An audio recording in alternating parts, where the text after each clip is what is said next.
আমার বয়স 18, আমি কি এখন বিয়ে করব? স্বাবলম্বী না হওয়া পর্যন্ত আমার কাউকে শ্বশুর বাড়ি রাখতে পারবো? তার বিনিময়ে শ্বশুরকে কিছু কিছু টাকা দিতে হবে না। একটা হচ্ছে যে আমাদের মাথায় এত বিয়ের কথা কেন আসতেছে, এটাই তো আমি বুঝি না। আচ্ছা, রোজার কথা মাথায় আসতে পারে না?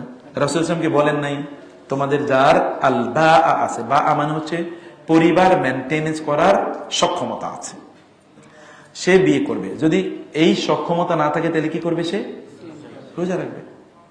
তাহলে বিয়ের পাশাপাশি রোজাও তো আছে নাকি?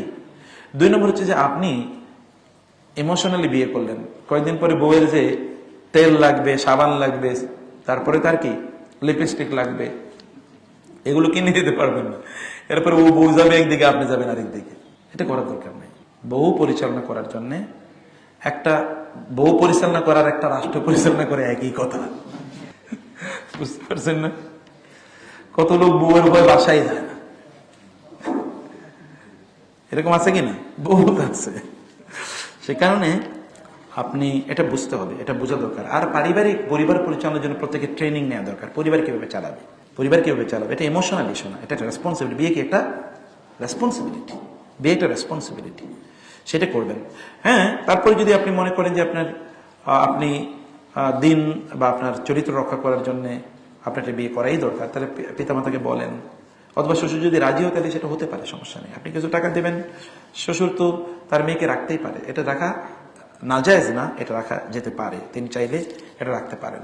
কিন্তু আপনাকে মৌলিকভাবে বিয়ের জন্য স্বাবলম্বী হওয়া, কারণ কোরআন তাআলা বলেছেন ওয়ামান লাম ইয়াস্তাতি মিনকুম তাওলান আইয়ানকি আল মুহসানাতিল মুমিনাত ফামিম্মা মালাকাত আইমানুকুম। তোমরা যদি সম্ভ্রান্ত নারীদের বিয়ে করার সামর্থ্য না রাখো, অর্থনৈতিক সামর্থ্য, সামর্থ্য মানে কি? আবার বলছি, অর্থনৈতিক সামর্থ্য। শারীরিক সামর্থ্য না হইলে তো বিয়ে করা হারাম।